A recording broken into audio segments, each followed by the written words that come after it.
Hello बच्चों, मेरे channel पर जो 9th क्लास का 10th चैप्टर हम कर रहे हैं ग्रेविटेशन, आज उसका टॉपिक रहेगा फ्री फॉल।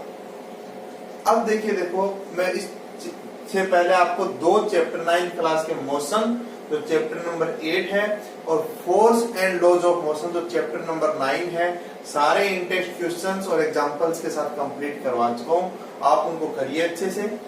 तो अब देखिए क्या है फ्री फॉल का मतलब। फ्री फॉल का मतलब है जैसे ये आपके पास चौक है, आपने उसको जस्ट ड्रॉप कर दिया, अलग से कोई फोर्स देकर नहीं फेंका, आपने उसको थ्रो नहीं किया है, जस्ट ड्रॉप कर दिया, मतलब फ्रीली क्या हो रहा है, ये फॉल हो रहा है। तो इसके ऊपर किसका इंफ्लुएंस है? केवल कि जो अर्थ का ग्रेविटेशनल फोर्स है उसी का इंफ्लुएंस है, केवल और केवल। अर्थ के ग्रेविटेशनल फोर्स को एक और नाम देते हैं, मैंने क्या बताया था उसको, ग्रेविटी। तो मतलब जब ये ग्रेविटी के कारण फॉल हो रहा है तो हम क्या कहते हैं, इसी को क्या कहते हैं, फ्री फॉल होना हम उसको बोलते हैं। तो क्या बताया देखिए, when an object fall towards earth only under the influence of gravitational force.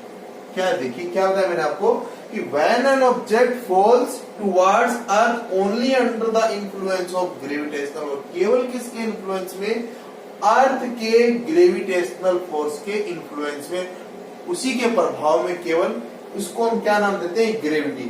then it is said in the state of free fall, मतलब और कोई एजेंसी फोर्स उसके ऊपर नहीं लगा रही है, केवल और केवल कौन फोर्स लगा रहा है उसके ऊपर, अर्थ। तो उसको कहते हैं कि वो फ्री फॉल है उसका। अब देखिए अर्थ फोर्स लगा रही है, ग्रेविटेशनल फोर्स, तो निश्चित रूप से फोर्स लगेगा तो एक्सीलरेशन प्रेजेंट होगा, और ये एक्सीलरेशन किसके कारण है, ग्रेविटी के कारण। ग्रेविटी आपको समझ आ गया किसको बोले, अर्थ का जो ग्रेविटेशनल फोर्स है उसी को नाम दे रहे हैं ग्रेविटी। तो जब ये ऑब्जेक्ट फॉल हो रहा है तो इसके अंदर ग्रेविटेशनल फोर्स लग रहा है इसके ऊपर, और फोर्स लग रहा है तो एक्सीलरेशन आएगा, क्योंकि आप सब जानते हैं F is equal to ma। तो फोर्स लग रहा है तो एक्सीलरेशन आएगा। तो ये एक्सीलरेशन किसके कारण है, ग्रेविटी के कारण। तो इस ऑब्जेक्ट के अंदर जो एक्सीलरेशन होता है उसी को क्या कहते हैं, एक्सीलरेशन ड्यू टू ग्रेविटी, और हम इसको किससे लिखते हैं, स्मॉल जी से। तो है तो एक्सीलरेशन ही ना, चाहे किसी के भी कारण हो, तो यूनिट इसकी वही रहेगी जो किसकी होती है, एक्सीलरेशन की होती है। तो क्या लिखा है देख लीजिए मैंने, it is accelerated due to gravity and this acceleration is known as acceleration due to gravity. क्या लिखा है मैंने कि क्यों एक्सीलरेट होता है, ग्रेविटी के कारण, और उसी लिए इसका क्या नाम दे दिया, acceleration due to gravity. It is written by small G, its unit is metre per second. तो इसकी जो यूनिट है, क्योंकि है तो एक्सीलरेशन ना, तो ये आप ध्यान रखेंगे और आप इसको क्या कर लेंगे, नोट कर लेंगे। अब इसी से रिलेटेड इसी की वैल्यू हम कैलकुलेट करते हैं अर्थ के लिए। तो मैं आपको बताता हूं, देखिए किस तरह से हम कैलकुलेट करते हैं, तो नोट कीजिए आप, और साथ ही आप नई हेडिंग भी डाल लीजिए। कभी कभी उस तरीके से पूछते हैं, बुक में इस तरह से हेडिंग नहीं लिखी हुई है लेकिन उसके अकॉर्डिंग पूछते हैं, तो आप उस हेडिंग को भी लिख लीजिए। क्या है देखिए, relation between small G and capital G. देखिए जनरली क्या होता है, जैसे मास है, आप चाहे उसको स्मॉल एम नोटेशन दे दो, कैपिटल एम दे दो, लेंथ है कैपिटल एल लिख दो, स्मॉल एम लिख दो, स्मॉल एल या कैपिटल एल कोई सा भी आप लिख दीजिए, फर्क नहीं पड़ता है ना। लेकिन जी में स्पेशली ऐसा नहीं है, दोनों का मीनिंग बिल्कुल डिफरेंट है। स्मॉल जी अभी मैंने आपको समझाया क्या है, एक्सीलरेशन ड्यू टू ग्रेविटी, और कैपिटल जी से पहले वाले वीडियो में, आज ही सेकंड वीडियो इस चैप्टर का, पहले वाला वीडियो जरूर देखिए इस टॉपिक को समझने के लिए। कैपिटल जी क्या है, यूनिवर्सल ग्रेविटेशनल कांस्टेंट। सब मैंने आपको बताया था कि यूनिवर्सल क्यों बोलते हैं, क्या इसकी वैल्यू है, क्या यूनिट है, सब आप अच्छे से इनको देखिए। तो ये दोनों बिल्कुल डिफरेंट क्वांटिटी है, और अब हमें क्या करना है इस टॉपिक के अंदर, हम इन दोनों के अंदर रिलेशन बताएंगे। तो ये देखिए, देखो ये अर्थ है, मान लीजिए आप इस तरह से, अर्थ है, इसकी सरफेस के ऊपर मान लीजिए कोई ऑब्जेक्ट है, ये देखिए ये वो सरफेस है जहां हम रहते हैं, और ये अर्थ है, ये इसकी रेडियस कितनी है, ये सेंटर, और इसकी रेडियस के लिए क्या नोटेशन देते हैं, R E, radius of earth. Small E लिखो कैपिटल ई, उसमें कोई फर्क नहीं पड़ेगा। तो क्या होगा देखिए, दो चीजें होगी, दो तरह से हम एफ निकालते हैं। तो पहला किससे निकालते हैं, by second law of motion, आप देखना क्या करना चाहते हैं, इन दोनों के अंदर रिलेशन एस्टेब्लिश करना है। तो भाई second law of motion F equal to क्या होता है m। दूसरा क्या होगा बताइए, in state of free fall A किसके इक्वल हो जाएगा, G के। सो बाय इक्वेशंस, सिंपल सी मैथमेटिक्स, थोड़ा आप साथ साथ प्रैक्टिस कीजिए क्योंकि 8th क्लास तक ज्यादा आपको फिजिक्स के अंदर मैथमेटिक्स की जरूरत नहीं हुई, लेकिन अब आपको करना है। ये क्या है, देखिए अब आपको ये मैंने तीनों लॉज कराए हैं। इससे पहले वाला चैप्टर था पूरा इन्हीं पर बेस्ड था, तो उसमें सेकंड लॉ था F इक्वल टू m, और यहाँ जो एक्सीलरेशन होगा वो किसके इक्वल होगा, G के। तो A की वैल्यू कितनी पुट कर देते हैं यार, G। तो F कितना आ जाएगा, यहाँ से F की वैल्यू आ जाएगी mg, इक्वेशन नंबर 3। फिर क्या करेंगे देखिए, by Newton's universal law of gravitation, क्या आएगा देखिए, दो तरह से F निकालेंगे। एक तो हमने F ये निकाला इस तरह से सेकंड लॉ से, दूसरा देखिए यूनिवर्सल ऑफ ग्रेविटी, वो कल वाला टॉपिक आप जरूर देखिए क्योंकि उस फॉर्मूले को हम यूज कर रहे हैं तो तभी आपको समझ में आएगा। तो क्या होता है बताइए, उससे फोर्स F इक्वल टू कितना होता है, G m, इस तरह से था ना। तो यहाँ ऑब्जेक्ट है उसका तो मास स्मॉल m है और अर्थ का मास कितना है me, और डिस्टेंस का स्क्वायर, मतलब यहाँ दोनों के बीच डिस्टेंस कितनी लेंगे हम, रेडियस ऑफ अर्थ की, क्योंकि ये मान लीजिए अर्थ है पूरी, एक इसके डिस्टेंस के लिए क्या काम में लेना पड़ता है, इसका सेंटर, और एक ही ऑब्जेक्ट है, तो दोनों के बीच डिस्टेंस का स्क्वायर आता है।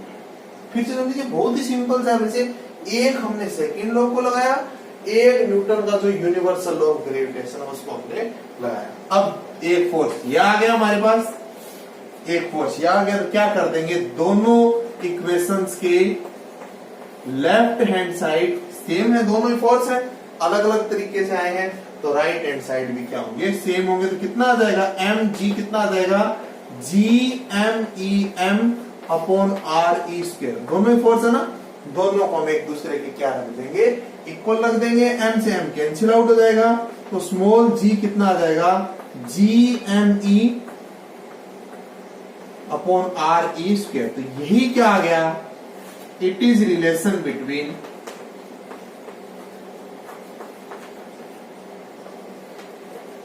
Small g and capital G। ये इन दोनों के अंदर क्या है, रिलेशन है। स्मॉल g है वो कैपिटल G के साथ इस तरह से रिलेट होता है। तो अब देखिए, देखो जैसे अर्थ के लिए ही पढ़ रहे हैं बेसिकली हम, आपको किसी भी प्लेनेट मून के लिए निकालना है मान लीजिए, तो कैपिटल G तो मैंने इससे पहले वाले वीडियो में बताया था यूनिवर्सल कांस्टेंट है, वही रहेगा। तो मून के लिए निकालने तो मास किसका रख देंगे, मून का, और रेडियस भी किसकी रख देंगे, मून की। मान लीजिए आप दूसरा कोई और, जैसे मून तो अर्थ का सैटेलाइट हो गया, उसके लिए निकाला आपने, दूसरे और किसी प्लेनेट के लिए निकाला, जुपिटर के लिए निकालना, तो जुपिटर का मास रख दीजिए और जुपिटर की रेडियस आप रख दीजिए। तो जिसके लिए भी आप निकाल रहे हैं, जिस भी प्लेनेट के लिए, जिस सैटेलाइट के लिए आप इसको रख देंगे, तो ये आप इसके अंदर उतार लीजिए। सिंपल सा डायग्राम है और सिंपल सा ये डेरिवेशन है। एक छोटी सी बात मैं आपको बताता हूँ यहाँ से, जो हमेशा बहुत काम आएगी हमारे, कि किस तरह से हम इस G की वैल्यू अर्थ के लिए कैलकुलेट करते हैं। तो उतार लीजिए आप।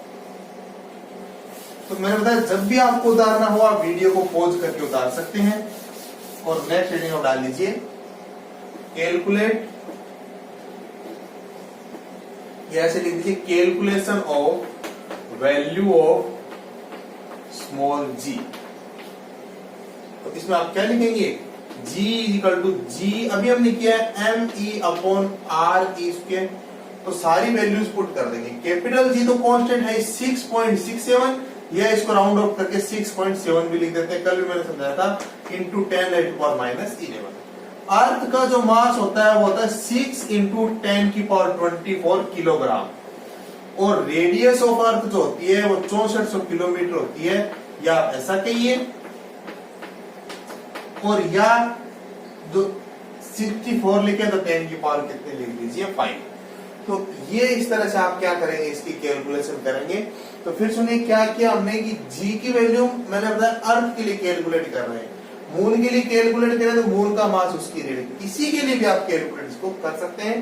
तो अर्थ के लिए जब आप यहां से वैल्यू ये कैलकुलेट करेंगे, सारी पावर्स को आप कैलकुलेट करेंगे, तो कितना आएगा देखिए 6.67 है। देखिए थोड़ा मैं सॉल्व कर देता हूं, ये डेसिमल है, ये डेसिमल और 2 के बाद डेसिमल ये हट जाएगा, ये कितना आ जाएगा 3, ये कितना आ जाएगा 32, तो कितना आएगा 667 इंटू 3 अपॉन 64 इंटू 32।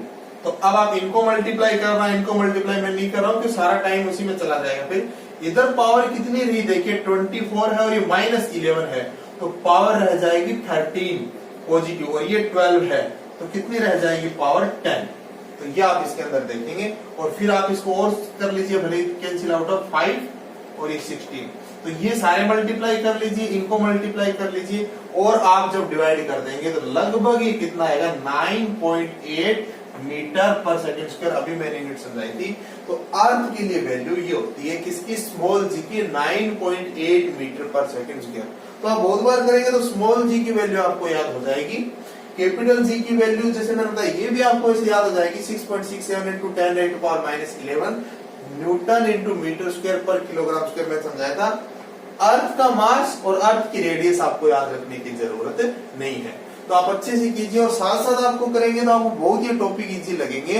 थोड़ा बस आप इनको पहले वाले टॉपिक, पहले आपको यूनिवर्सल ऑफ ग्रेविटेशन नहीं पढ़ा होगा, सेकंड लॉ नहीं पढ़ा हुआ होगा, तो इस टॉपिक को समझने में आपको दिक्कत आएगी। तो फिर भी कहीं आपको कुछ और एक्सप्लेनेशन चाहिए, समझ नहीं आ रहा, तो आप कमेंट बॉक्स में लिख दीजिए, मैं एक्सप्लेन कर दूंगा। आज का वीडियो देखने के लिए आपका धन्यवाद, और अभी भी आपने मेरे चैनल को सब्सक्राइब नहीं किया है तो कर दीजिए, और बेल आइकन भी प्रेस कर दीजिए ताकि नए वीडियो का नोटिफिकेशन आपको तुरंत मिल जाए। Thank you.